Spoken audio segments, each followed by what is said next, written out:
کہ جس کے جیسے اعمال ہوں گے وہ اسی شکل میں وہاں پر حاضر ہوگا۔ ناظرین محترم، ہر گناہ ایک اثر رکھتا ہے، چاہے وہ چھوٹا گناہ ہو چاہے وہ بڑا گناہ ہو، ہر ایک گناہ کا ایک اثر ضرور ہوتا ہے۔ آج نہیں تو کل ہمارے سامنے اس گناہ کا اثر ضرور آتا ہے۔ آپ دیکھیں بعض اوقات ایسا ہوتا ہے، اچھا اس سے پہلے میں یہ بھی بیان کرنا چاہوں کہ بہت سے گناہ ایسے بھی ہوتے ہیں کہ جس کا ہمیں پتہ بھی نہیں چلتا ہے اور وہ گناہ ہم سے ہو جاتے ہیں، اور جب پھر اس قسم کے ہم سے گناہ ہو جاتے ہیں نا کہ جس کا ہمیں اندازہ ہی نہیں ہے، ہمیں پتہ ہی نہیں ہے، تو پھر اس طرح کے اثرات بھی ہمارے سامنے آتے ہیں کہ پھر ہم ان اثرات کو نہیں سمجھ پاتے کہ یہ ہمارے ساتھ کیوں ہو رہا ہے۔ بہت چھوٹی سی مثال آپ دیکھیں کہ اکثر بہت سے لوگ کہتے ہیں کیا کریں، رات بھر جاگتے رہتے ہیں، نیند نہیں آتی۔ علماء کہتے ہیں کہ کچھ گناہ ایسے ہوتے ہیں کہ ان کا اثر یہ ہوتا ہے کہ جو آپ کی نیند اڑا دیتے ہیں۔ انسان سوچتا ہے شاید ہمیں کوئی بیماری لگ گئی، پتہ نہیں میرے ساتھ کیا ہو رہا ہے، آج پتہ نہیں میرا کیوں اتنا دل گھبرا رہا ہے، سب ٹھیک ٹھاک ہے لیکن دل گھبرا رہا ہے۔ مولا فرماتے ہیں، امیر المومنین فرماتے ہیں کہ یہ تمہارے گناہ ہیں کہ جو تمہیں بے چین رکھتے ہیں، تمہیں بے قرار رکھتے ہیں، لہٰذا ہر وقت خداوند عالم کی بارگاہ میں استغفار کیا کرو، اپنے گناہ کی توبہ کیا کرو، کیونکہ کچھ گناہ ایسے بھی ہوتے ہیں جس کا اندازہ تمہیں خود بھی نہیں ہوتا کہ تم نے کون سے گناہ انجام دے دیے۔ اور سب سے بڑا گناہ جس کو شمار کیا گیا ہے شرک کے بعد، وہ یہ کہ حق الناس، کہ اگر ہم نے کسی بھی انسان کے حق کو ضائع کیا ہے، اس کو کسی بھی طرح سے اذیت پہنچائی ہے، تو اس دنیا میں تو ہم اس گناہ کا اثر دیکھیں گے، اور آخرت میں جس طرح سے دیکھیں گے وہ شاید ہم دیکھنے لائق نہیں رہیں گے۔ کیونکہ اس دنیا میں آپ دیکھیں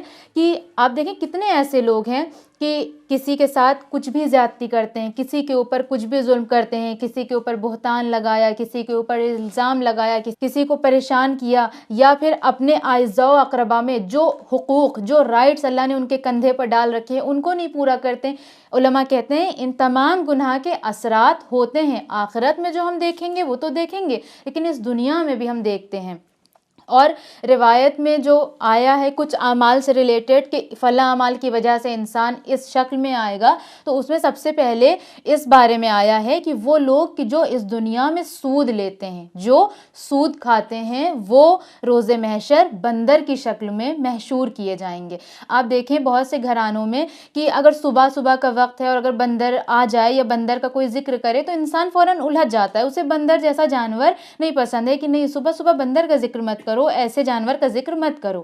لیکن آپ سوچیں کہ اس دنیا میں جس بندر سے ہم اتنا الجھ رہے ہیں، خدا نخواستہ کل کو اسی بندر کی شکل میں ہمیں محشور کیا جائے۔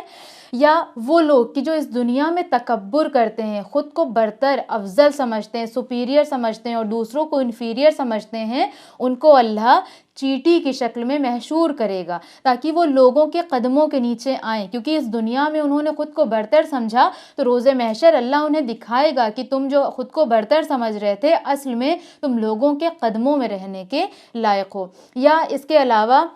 وہ لوگ کہ جنہوں نے ایک دوسرے پر ظلم کیا ہے، جنہوں نے مظلوموں پر ظلم کیا ہے، وہ اس طرح سے وارد ہوں گے کہ ان کے دونوں ہاتھوں میں آگ لگی ہوگی۔ یا وہ لوگ کہ جنہوں نے اپنی زبان سے لوگوں کو اذیت دی، جھوٹ بولا، چغل خوری کی ہے یا تہمت لگائی ہے، تو وہ اس طرح سے محشور کیے جائیں گے کہ ان کی زبان باہر کی جانب لٹکی ہوئی ہوگی اور ان کی زبان سے آگ نکل رہی ہوگی۔ آپ سوچیں ناظرین محترم کہ یہ کتنی سخت بات ہے، یہ ہم اس چیز کو سچ میں کس طرح سے فیس کریں گے۔ لہٰذا ہمیں اس طرح کی چیزوں کو فیس نہ کرنا پڑے، اس لیے ہمارے اوپر یہ واجب ہے کہ ان تمام چیزوں کو ہم اس دنیا میں فالو کریں کہ جن چیزوں کو اللہ نے، رسول نے اور ائمہ نے ہمیں بتایا کہ جس کی وجہ سے ہم ان تمام قسم کے عذاب سے بچ سکیں۔ اور ظاہر ہے یہ وہ عذاب ہے کہ جس کو خود پروردگار عالم نے کہا ہے کہ عذاب علیم، کہ یہ دردناک عذاب ہے، یہ یہ ایک بڑا عذاب ہے۔